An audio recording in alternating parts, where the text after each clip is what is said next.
Thanks, Matt. Hi, good morning. I'm mindful that I stand between you and a conversation break, so I'm going to take you through a few slides, talk to you for a little bit, and then we'll go talk to one another. My name's Ari Kohen. I teach at the University of Nebraska, which is very far from here, but I'm very excited to be here. I wrote a book, published it a few years ago, on heroism, and when I'm thinking about heroism, I went all the way back to the ancient Greeks, and this is what I came up with. It's a pretty straightforward definition. I looked at classical examples of heroes, going back to the Odyssey and the Iliad, and then looking at Socrates as well. And I was searching for commonalities. What did these heroes have in common, despite looking very, very different? The thing that ultimately, I ended up focusing on in thinking most about Socrates was this idea of moral courage and its place, its role in heroic behavior. The idea is that there are ordinary people, just like us, but they do extraordinary things. And whenever we're presented with one of those examples, we feel like there's this amazing gulf between us and those people. We think, wow, this is a kind of person I'd like to be. We should be, at least, inspired by those examples. We should say, I'd like to act that way. I assume that I will. But we don't. This is what we imagine when we hear these exemplary stories, these morally courageous individuals. I always show this slide when I present, and in the US, I asked if anybody knows who these people are. Do you know these heroes? Okay, good. Havel. Anybody else? Guesses?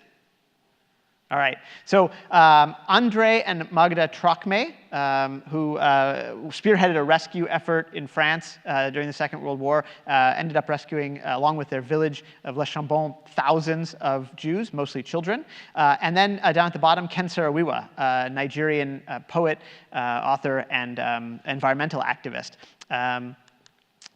This, though, is what actually happens, right?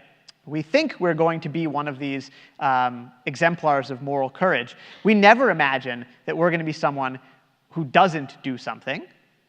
We never imagine that we'll stand by and watch something terrible unfold, and we won't take action on behalf of others. But unfortunately, it turns out most of us are wrong about what we'll do. In most stories of heroes, there are dozens and dozens of people who could have done something, could have acted, but didn't. This is Wesley Autry. Several years ago, he jumped down off of a subway platform to save a man who had fallen onto the tracks.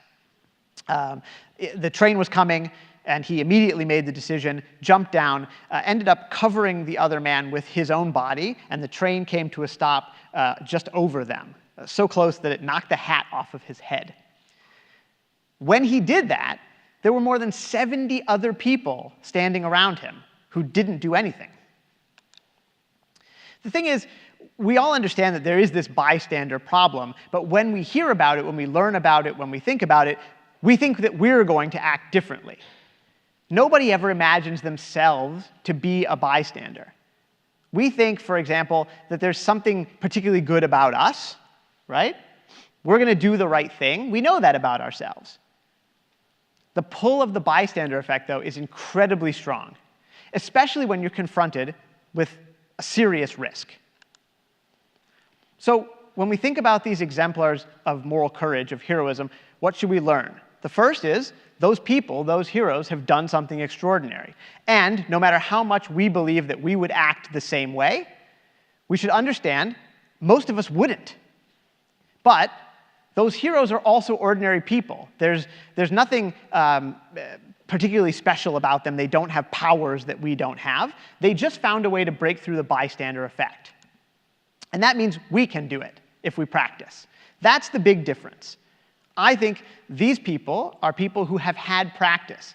They've done things to train themselves so that when they're confronted with these situations, they instinctively are able to kind of break through the bystander effect. When they're asked later, why did you do this, they can't really figure out exactly what it is. They say, well, it just seemed like the right thing to do, or I had to do it, or I didn't really think about it. They did a whole bunch of things beforehand to kind of prime themselves, right?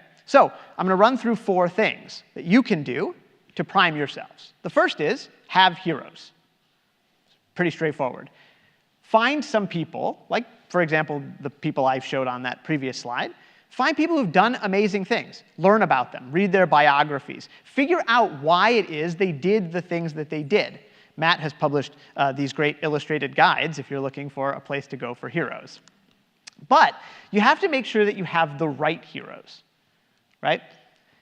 A lot of people pick a great athlete or a musician, somebody famous, a celebrity. Those people won't do the kind of work for you that the heroes I'm talking about will do.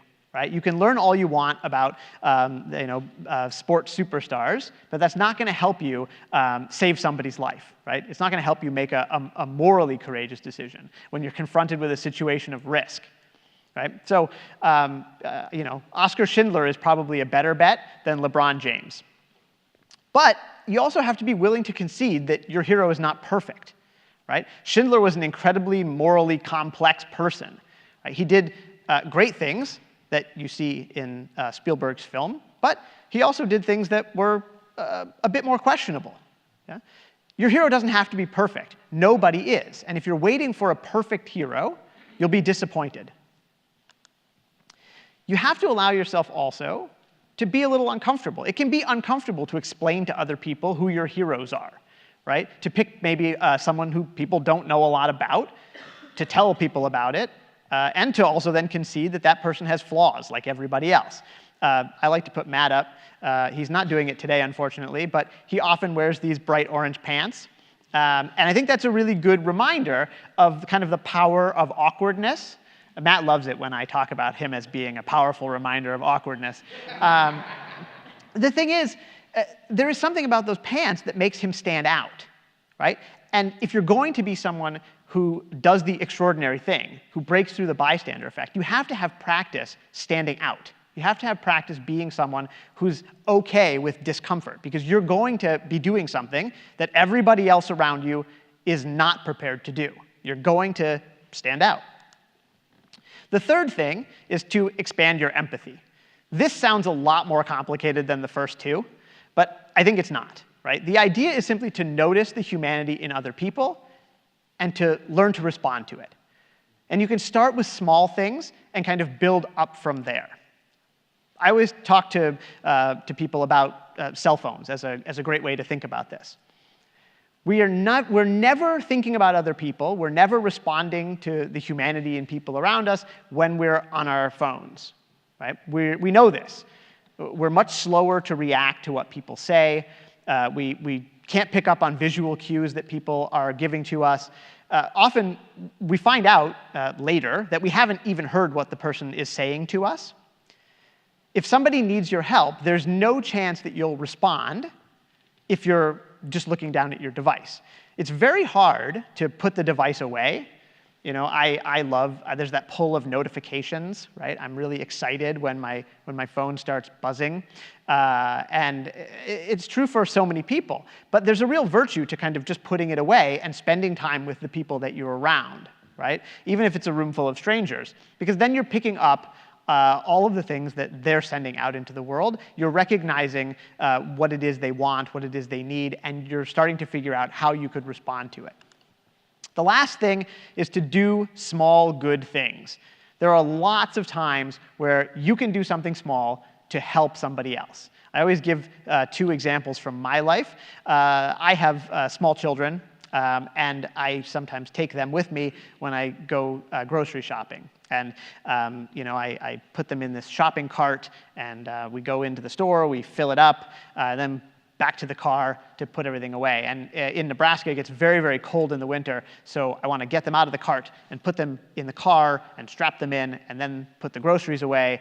And then I've got children in the car, and I've got the empty shopping cart, and I have to figure out where to take it, but I don't want to leave the children. It's a real dilemma, right? And all this while, people are walking past me from their cars, and they're going into the grocery store, and nobody offers to take my cart for me, right, to go return it. And the first thing they do when they get into the grocery store is they get a cart, right? These are the kinds of things that you can do to help other people. Right? Again, you have to be paying attention. You have to see what other people need. In my building where I teach, there's this, it's a 12-story building, and it's got a bank of really terrible elevators. They just work very badly, and I'm rushing to get to class, and I get to the elevators, and the doors are just closing. It's sort of every time. The worst part is not that I know I'm going to stand there for a long time, because I am. They go up to 10, and then they come down to like 6, and then for some reason they go up again to 12, and then finally back down to the ground floor where I can get on. That's annoying, but it's even more annoying because I can see the people inside the elevator as I rush up and miss the elevator, and they see me, and the doors are closing, and we have this moment of recognition where we both know, like, they're explicitly not helping me, right? That they could, all they have to do is press the hold door button, or failing that, if they can't find it, just stick your arm in there. It's going to stop. The doors will, but they don't do it. They're paralyzed. It's not because they're bad, right? They're not doing this to spite me, and they know what's going to happen. They've waited for those elevators before, right? It's probably that the signal from their brain can't get to their finger fast enough. By the time it does, we all know it's too late, right? So I used to get really irritated. Now I don't get irritated anymore. I've started doing something proactive to encourage the people who do hold the elevator, right? The people who are prepared. They know they're bad elevators, so they're always ready to hold the door. I carry candy in my pockets, and when someone holds the door, I just hand them a piece of candy. Super effective. The last thing I want to leave you with before our conversation break is this reminder that heroism is risky. It's all fun and games to talk about this sort of thing, and we can feel really good about being a kind of, maybe we'll be an exemplar of moral courage, right? We'll practice these 4 things, and we'll be able to get out there and help people who need it. But I hope you're never called on to act heroically. Heroism is risky, it's dangerous. When we need heroes, it means basically everything has gone wrong. Right? That's when you need someone who's going to step up and help other people. Right? The thing is, you're probably not going to be in one of those situations. I hope you never are. I know I never want to be called on to be a hero. Right? But even if you're never called on to act heroically, the things I've just mentioned are just great things to be in the habit of doing, right? If you do these things regularly, if you're prepared, you'll end up being the person that you think you are. You'll be the person who breaks through the bystander effect, who does the good thing. But if you're never called on, you've just done a bunch of really nice things. They're building blocks for a good life. You figured out who your heroes are and why, right? You held the elevator door for people regularly. You expanded your sense of empathy to include other people. These are the kinds of things that we want people to be doing all the time anyway.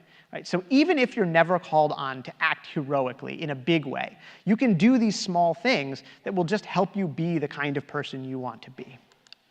Thanks very much.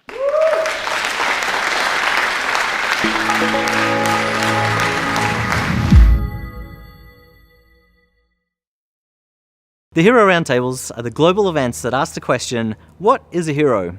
You've just seen one hero talk. To find more and join the conversation, visit our website or social media.